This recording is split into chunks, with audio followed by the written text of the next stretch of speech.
My families எல்லோரும் எப்படி இருக்கீங்க? நல்லா இருக்கீங்களா? நான் ரொம்ப நல்லா இருக்கேன். நீங்கள் நல்லாரும் கடவுள்கிட்ட வேண்டிக்கிறேன். நேற்று ஒரே ஒரு வீடியோ தான் போட்டேன், அதுவும் ஷார்ட்ஸு தான் நான் போட்டேன். அந்த ஷார்ட்ஸில் நிறைய பேர் அக்கா நீங்கள் பத்திரமா மாமியார் வீட்டுக்கு போயிட்டு வாங்க அப்படின்னு சொன்னீங்க. எல்லாருக்குமே தலை வணங்கி ரொம்ப ரொம்ப நன்றி நான் சொல்லிக்கிறேன்.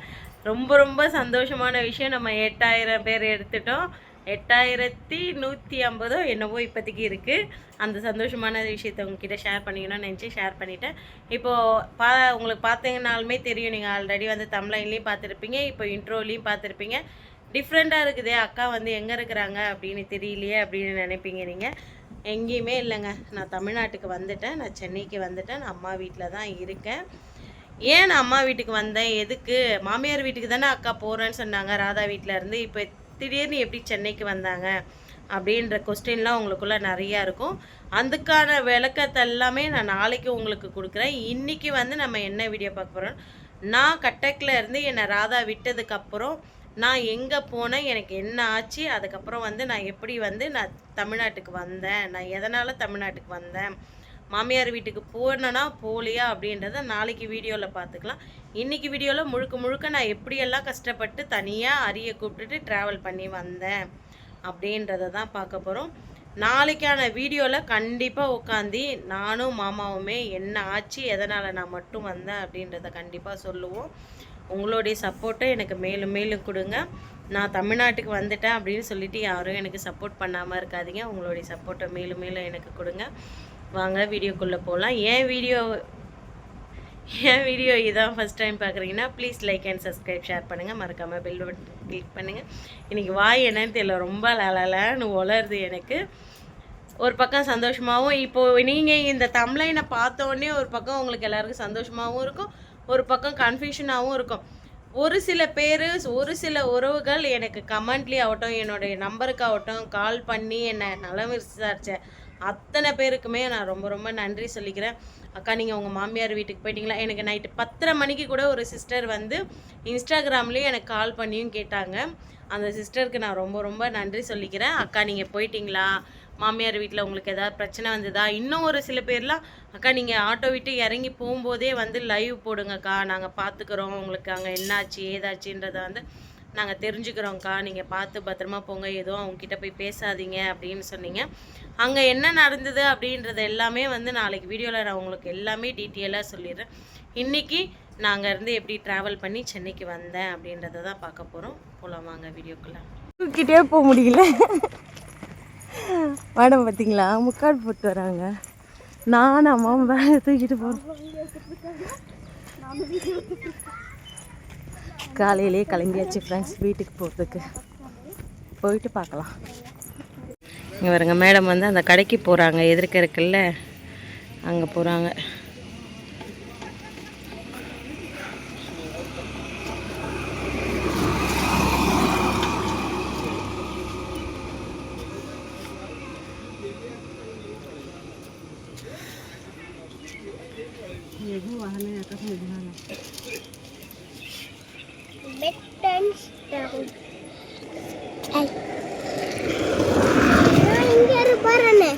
அடிச்சிடுவா பார்த்தீங்களா,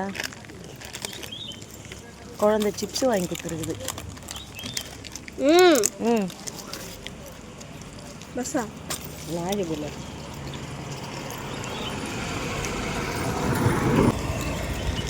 மேடம்.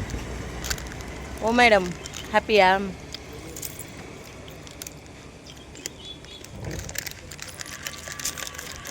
சாப்பிட்டு தானே இருக்கேன், சாப்பிட்டுட்டு தானே இருக்கேன் நான் அப்படின்றாங்க. பஸ் ஏறிட்டு உங்களுக்கு காட்டுறேன். நான் எந்த பஸ்ஸில் இருந்து அங்கே இருந்து வந்தனோ அதே பஸ்லேயே நான் ரிட்டர்ன் போய்கிட்டு இருக்கேன்.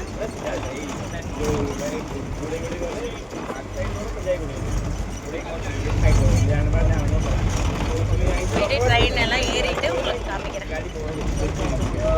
ஃப்ரெண்ட்ஸ் இப்போ பாருங்கள், இப்போ வந்து நம்ம பஸ்ஸில் தான் உட்காந்துட்டு இருக்கோம். ஆல்ரெடி நம்ம ராதா சிஸ்டர் கூட வந்து கட்டக் வந்துட்டு, கட்டக்கில் இருந்து ராதா சிஸ்டருக்கு தெரியாமல் வந்து நான் பஸ்ஸில் வந்து புவனேஸ்வர் போகலாம் அப்படின்னு சொல்லிட்டு பஸ்ஸில் ஏறி உட்காந்துருக்கேன். நான் எதனால் வந்து நான் இந்த முடிவை எடுத்தேன் அப்படின்னு பார்த்தீங்கன்னா, நான் கண்டிப்பாக இதை வந்து நான் நெக்ஸ்ட் வீடியோவில் நான் கண்டிப்பாக உங்களுக்கு ஃபுல் டீட்டெயில் சொல்கிறேன். இப்போ இந்த வீடியோவில் வந்து முழுக்க முழுக்க நம்ம ட்ராவல் விலாக் தான் பார்க்க போகிறோம். எப்படி வந்து நான் ஒடிசாவிலேருந்து புவனேஸ்வர்லேருந்து நான் எப்படி இங்கே சென்னைக்கு வந்தேன், அம்மா வீட்டுக்கு நான் வந்திருக்கேன் அப்படின்றத தான் இந்த ட்ராவலில் பார்க்க போகிறோம். பாருங்கள், பார்க்கும்போதே எவ்வளோ க்ரீனிஸாக அழகாக இருக்குது. இது வந்து பஸ்ஸில் போகும்போது நான் எடுத்தது, ஏசி பஸ்ஸில் தான். சம்திங் டிக்கெட் வந்து எவ்வளோ வாங்கினாங்க, 150 ரூபாயோ என்னவோ வாங்கினாங்க ஏசி பஸ்ஸில், கட்டக்லேருந்து புவனேஸ்வர் வர்றதுக்கு. ஆனால் எனக்கு தெரியாது அப்படின்னு சொன்னதுனால அந்த அண்ணா கிட்டே சொல்லியிருந்தேன். அண்ணா கொஞ்சம் நீங்கள் வந்தால் சொல்லுங்கள் எனக்கு அப்படின்னு சொல்லியிருந்தேன். நான் சரி சொல்கிறேம்மா அப்படின்ட்டு சொல்லியிருந்தாங்க. அதுக்கப்புறமும் அவங்க வந்ததுக்கப்புறம் என்கிட்ட சொன்னேன்.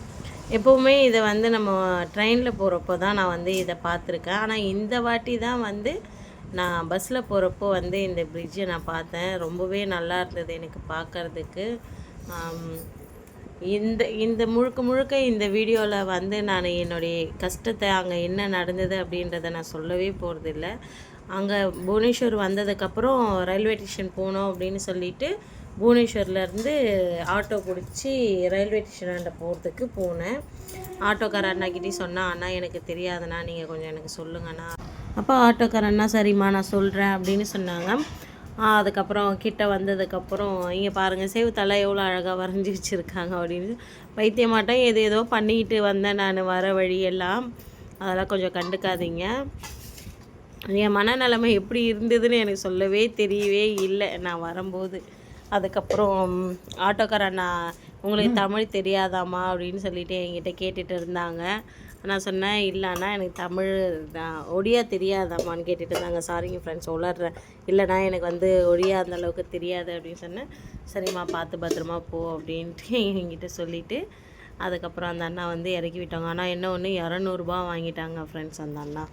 அதான் கொஞ்சம் கஷ்டமாக இருந்தது. அந்த தண்ணி எடுக்கணும் அப்படின்னு சொல்லிட்டு எடுத்தேன். பட்டு ஓவர் வெயிலாக இருந்ததா அதனால். பட்டு அந்தளவுக்கு கிளியராக தெரியுதா என்னென்னு தெரியல. பாருங்கள் எவ்வளோ அழகாக இருக்குது பார்த்தீங்களா. நம்ம ஊர் போலியே தான் இங்கேயும் செம்ம அழகாக இருக்குது. ஆனால் புவனேஸ்வர் வந்து கட்டக் ஸ்டேஷனோட பாலேஸ்வர் ஸ்டேஷனோட புவனேஸ்வர் வந்து செம்ம அழகாக இருக்குது. வழியெல்லாம் எவ்வளோ நீட்டாக க்ளீனாக இருக்குது பாருங்கள். இதெல்லாம் அப்படியே போகிறப்போ உட்காந்திங்கன்னு நானும் அதையும் வேடிக்கை பார்த்துட்டு அப்படியே உங்களுக்கும் காமிக்கலாம் அப்படின்னு சொல்லிட்டு கொஞ்சம் கொஞ்சமாக வீடியோவாக எடுத்துகிட்டு போயிட்டு இருந்தேன். என்னன்னே தெரியல, ரொம்ப என்னவோ ஒரு மாதிரியாக இருக்குது. என்னவோ பண்ண போகிறோம், எப்படி போய் சேர போகிறோம் அப்படின்னு தெரியல அப்படின்ற அந்த மைண்ட் செட்டில் மட்டும் வந்தேன் நான். கடவுள் புண்ணியத்தில் நல்லபடியாக நான் வந்து சேர்ந்துட்டேன். நான் வீடியோ எடுக்கிறது அதுக்கப்புறம் தான் ஃப்ரெண்ட்ஸ் அந்த கண்ணாடியில் நோட் பண்ணேன். நான் வீடியோ எடுக்கிறது தெரியுது அப்படின்னு சொல்லிவிட்டு, அது வரைக்கும் எனக்கு தெரியவே இல்லை நான் வீடியோ எடுக்கிறது. ஆனால் எனக்கு இதை பார்க்கும்போது நான் பீச்சுக்கு போகிறேன்ல, மெரினா பீச்சு, அந்த ரோடு வந்து இப்படி தான் இருக்கும். அந்த மாதிரி இருக்குது பாருங்கள். டிராஃபிக்லாம் எவ்வளோ. ஆனால் இந்த ஊரில் டிராஃபிக்லாம் நம்ம ஊர் போலலாம் அந்தளவுக்கு டிராஃபிக்கே இல்லை ஃப்ரெண்ட்ஸ். பாருங்களேன்,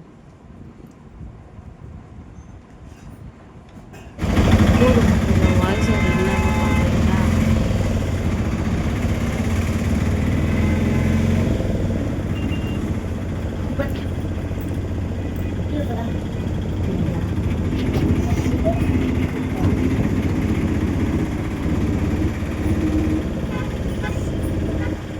ஃப்ரெண்ட்ஸ், இப்போ வந்து பார்த்திங்கன்னா நம்ம ஆட்டோ விட்டு இறங்கி நம்ம போய் டிக்கெட்டும் எடுத்துட்டோம். டிக்கெட்டு எடுத்துட்டு ட்ரெயின் வந்து பார்த்திங்கன்னா 3:20க்கு இருந்தது. நான் வந்து அவங்கக்கிட்ட ட்ரெயின் டிக்கெட் எடுத்துகிட்டு அந்த அண்ணா சொன்னாங்க, அம்மா நீ வந்து 6ஆம் நம்பர் பிளாட்ஃபார்ம் போமா, அங்கே தான் ட்ரெயின் வரும் அப்படின்னு சொன்னாங்க. 3:20க்கு ட்ரெயின் சொல்லி அனுப்பிச்சாங்க. நானும் ட்ரெயின் வந்து நிற்கிது, 3:20 தானே சொன்னாங்க, இந்த வண்டி போயிட்டு அடுத்த வண்டி வரும் பழகுது அப்படின்ட்டு நினச்சிட்டு இருந்தேன். அப்புறம் வந்து அந்த டிக்கெட் எடுத்து கொடுத்த அண்ணா வந்து சொன்னாங்க, அம்மா இந்த ட்ரெயின் தாம்மா போமா அப்படின்னு சொன்னாங்க. அதுக்கப்புறம் நான் போய் சீட்டு பிடிச்சி உட்காந்தேன். இதுதான் 2வது வாட்டி நான் இந்த மாதிரி வந்து எப்படி சொல்கிறது, இந்த நிறையா இருக்காங்கல்ல அந்த மாதிரி இதில் வந்து உட்காந்துட்டு வந்தது. அரிக்கிட்ட வந்து கேட்டேன், எங்கடா போகிறேன் என்ன போகிறேன் அப்படின்னு கேட்டு இருந்ததுக்கு, நான் எங்கள் அப்பா வீட்டுக்கு போகிறேன் அப்படின்னு சொல்லிட்டு இருந்தேன். எங்கடா இருக்குது உங்கள் அப்பா வீடு இல்லைடானா, இல்லை நான் எங்கள் அப்பா வீட்டுக்கு போகிறேன் அப்படின்னு சொன்னேன். ஃபுல் அண்ட் ஃபுல் ஜென்ஸு தான் நான் வரும்போது. நான் அந்தளவுக்கு நான் கஷ்டத்தை அனுபவிச்சுட்டு வந்தேன். அதுக்கப்புறம் ஒரு சில பேர்லாம் வந்து உட்காரதுக்கு ஆரம்பித்தாங்க லேடிஸு. பாருங்கள், இது வந்து நைட்டு எடுத்த வீடியோ. இது நைட்டு ஹரி வந்து பக்கத்தில் இருக்கிறவங்க கிட்ட வந்து விளையாடிக்கிட்டு இருந்தால் அவங்க அந்த அண்ணா தமிழ் பேசினாங்க அப்படின்னு சொல்லிட்டு அந்த அண்ணா கிட்ட இது உட்காந்துருக்காங்கல்ல இந்த பக்கத்தில், அந்த அண்ணாவும் அந்த அக்காவும் தமிழ் பேசினாங்கன்னு சொல்லிட்டு அவங்கக்கிட்ட விளையாடிக்கிட்டு இருந்தான். எனக்கு வந்து ட்ரெயின் வந்து டைரெக்டாக சென்னைக்கே இல்லை, நான் வந்து ட்ரெயின் மாறி மாறி தான் வந்தேனே. ஃபஸ்ட்டு பஸ்ஸில் வந்தேன், அதுக்கப்புறம் ட்ரெயினில் வந்தேன், திரும்பவும் நான் ட்ரெயினில் வந்தேன். ரொம்ப நூலாகி தான் நான் வந்தேனே. நான் மொத்தம் 2 ட்ரெயின் 2 பஸ்ஸு இந்த மாதிரி மாறி மாறி தான் நான் வர நிலமையாச்சு சென்னைக்கு. ஏன்க்கா நீங்கள் யோசிச்சிருப்பீங்க, இல்லைக்கா நீங்கள் பொறுமையாக தானே போகிறேன்னு சொன்னீங்க, இப்போ ஏன் திடீர்னு இந்த முடிவு அப்படின்ட்டு. நைட்டு ஹரி ரொம்ப அவஸ்தைப்பட்டாங்க. பாத்ரூம் போகிறது கூட என்னால் ஏந்திரிச்சு போக முடியாத நிலமை அந்தளவுக்கு இருந்தது. இது நைட்டு ஒரு 1:30 மணி இருக்கும். நம்ம வந்து எங்கே தூங்கிட்டால் நம்ம வந்து ஸ்டேஷனை மறந்துடுவோமோ அப்படின்றதுனாலேயே தூங்காமலே முழிச்சிட்டே நான் இது பண்ணிக்கிட்டு இருந்தேன், உட்காந்துக்கிட்டு இருந்தேன். ஃபோன் நோண்டுறது கொஞ்சம் நேரம், அதுக்கப்புறம் வந்து அரியை பார்க்குறது. அரி பாருங்கள், அந்த இடத்த சீட்டு வந்து கொஞ்சம் காலியாக இருந்ததுன்னு சொல்லிவிட்டு அரியை வந்து நான் அங்கே படுக்க வச்சுருந்தேன். அரியை படுக்க வச்சுட்டு நான் முழுக்க வந்து நான் உட்காந்துக்கின்னு அரியவே பார்த்துட்டு இருந்தேன். எல்லாருமே தூங்குறாங்க. அதுக்கப்புறம் நான் வந்து விஜயவாடாவில் வந்து இறங்குனதுன்னு பார்த்தீங்கன்னா விடிய காலம் 4:50க்கு தான் நான் வந்து இறங்கினேன். பாருங்கள், இறங்கிட்டேன். இப்போ இறங்கி உடனே 6 மணிக்கு ட்ரெயின் அப்படின்னதுனால அந்த பக்கம் இறங்கி இந்த பக்கம் ஏறி வந்து டிக்கெட் எடுக்கணுமே அப்படின்னு சொல்லிட்டு ரொம்ப கஷ்டப்பட்டு அந்த பேகை தூக்க முடியாமல் தூக்கிக்கிட்டு, அதுக்கப்புறம் நான் அரிய ஒரு பக்கம் கையில் பிடிச்சிட்டு ஒரு பக்கம் ஃபோனை பிடிச்சிட்டு, அதுக்கப்புறம் இந்த ட்ரெயினை வந்து நான் ஏன் எடுத்தேன் அப்படின்னு பார்த்தீங்கன்னா, இந்த வீடியோவில் ட்ராவல் விளாகில் பாருங்கள், நான் 2 ட்ரெயினை காமிச்சிருப்பேன். நான் இந்த ட்ரெயினை இப்போ தான் பார்த்தனே. நான் இது கேள்விப்பட்டதுக்காக நான் இதுதான் ஃபஸ்ட் டைம் நான் வந்து பார்த்தது. மேலேயும் உட்கார்ற மாதிரி இருக்குது, கீழேயும் இருக்குது, அதுக்கு கீழேயும் இருக்குது. பாருங்களேன், பார்க்குறதுக்கே செம சூப்பராக இருந்தது. இது டபுள் டக் ட்ரெயின் அப்படின்னு சொன்னாங்க. உங்களுக்கு யாருக்காவது கரெக்டான நேம் தெரிஞ்சதுன்னா எனக்கு வந்து சொல்லுங்கள், நான் வந்து தெரிஞ்சுக்கிறேன், எனக்கு கமெண்டில் சொல்லுங்கள். அதுக்கப்புறம் இதை நான் கொஞ்சம் நேரம் நல்லா உட்காந்து வேடிக்கை பார்த்துட்டு அதுக்கப்புறம் தான் லாஸ்ட்டில் நான் கிட்ட போயெல்லாம் பார்த்தேன் இந்த ட்ரெயினை எப்படி இருக்குது அப்படின்ட்டு.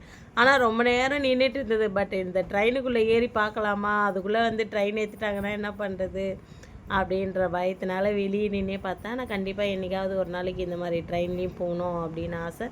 மொத்தம் ஒரு 3 ட்ரெயினில் போகணும். மெட்ரோவில் போகணும், அதுக்கப்புறம் இந்த ட்ரெயினில், இன்னொன்று வந்து இந்த வந்தே மாதிரம் அதில் போகணும். இது வந்து பார்த்திங்கன்னா நம்ம விஜயவாடா ஸ்டேஷனில் வந்து ட்ரெயின் சென்னைக்கு போகிறதுக்காக உட்காந்தோம் நம்ம சீட்டு பிடிச்சிட்டு. எவ்வளோ கஷ்டம் தெரியுமாங்க இதில் சீட்டு பிடிக்கிறது. ஒரு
இது வந்து சென்ட்ரல் வந்துட்டோங்க நம்ம.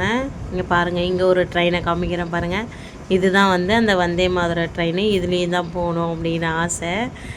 எவ்வளோ அழகாக இருக்குது பாருங்கள். எடியாக இருந்து பார்க்கும்போது இவ்வளோ அழகாக இருக்குது. அப்போ உள்ளே போனால் எப்படி இருக்கும். இப்போ வந்து ட்ரெயினை விட்டு இறங்கியாச்சு. ட்ரெயினை விட்டு இறங்கினதுக்கப்புறம் அரி பண்ணுற காரியத்தை நீங்கள் பாருங்களேன். நான் யாரை அவன் தேடுறான் அப்படின்னு பார்த்தா இப்போ ஒரு வேலை செய்வான் பாருங்கள். நீங்கள் பார்த்துட்டு இருப்பீங்கன்னு நினைக்கிறேன். மாமாவையும் அரியை பார்த்துட்டான். இப்போ உண்மையாக நான் அவன் அழுவான் அப்படின்னு நான் நிஜமாக நினச்சி கூட பார்க்கலைங்க பாருங்கள். பார்த்துட்டான், ஓடி போயிட்டானா. ஓடி போய் அவங்க அப்பாவை கட்டி பிடிச்சிட்டு, உண்மையாக சொல்கிறேங்க, குழந்த என்ன நினச்சான்னு தெரியல, அவங்க அப்பாவை பிடிச்சிட்டு அழறான் அவன். நான் ஏன் இதுக்கு வாய்ஸ் ஓவர் கொடுக்கறேன்னா, அப்போ வந்து அங்கே வந்து அந்த மைக்கை அலௌன்ஸ் பண்ணிகிட்டு இருந்தாங்களா, அதுக்காக தான் நான் வாய்ஸ் ஓவர் கொடுக்குறேன். இல்லைனா வந்து அவன் வந்து உண்மையாக அவங்க அப்பாவை எப்படி அழுதான்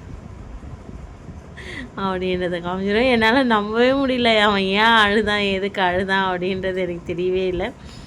பாருங்கள், உண்மையாக ஓடி போய் அப்படி கட்டி பிடிச்சி அப்பா அப்படின்னு சொல்லிட்டு அழுதான். நான் கூட ஏன்டா அழுதுட்டு இருக்க, அதான் அவங்க அப்பா பார்த்துட்டு இல்லை அப்படின்னு சொல்லிட்டு இருந்தேன்.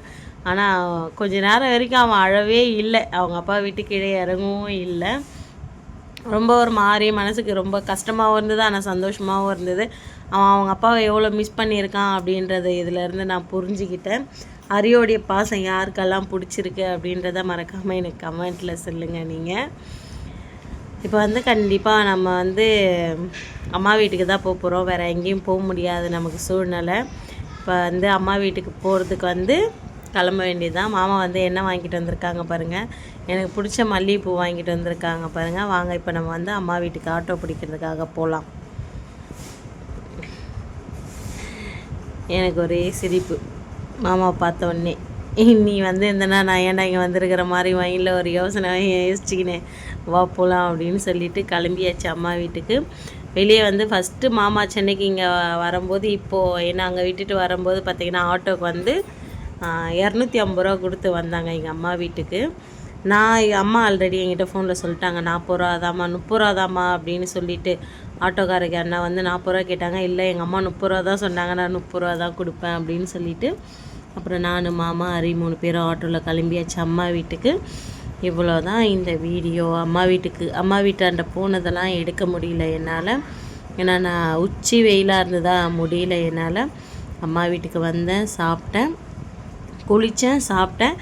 நாளைக்கு எதனால் நான் இந்த அவசர முடிவு எடுத்தேன் அப்படின்றத உங்களுக்கு நாளைக்கு சொல்கிறேன். நாளைக்கான வீடியோவில் மொத்த டீட்டெயிலும் சொல்கிறேன். இன்றைக்கான வீடியோ எப்படி இருந்தது, பிடிச்சிருந்ததா அப்படின்றத மறக்காமல் எனக்கு கமெண்ட்டில் சொல்லுங்கள். பிடிச்சிருந்தா please like and subscribe, share பண்ணுங்கள். மறக்காமல் பெல் பட்டனை கிளிக் பண்ணுங்கள். ஏதாவது குறை இருந்ததுன்னா மறக்காமல் கமெண்ட்டில் சொல்லுங்கள். நான் நெக்ஸ்ட் டைம் அதை மாற்றிக்கிறேன். நெக்ஸ்ட் வீடியோவில் பார்க்கலாம். ஓகே, பாய்.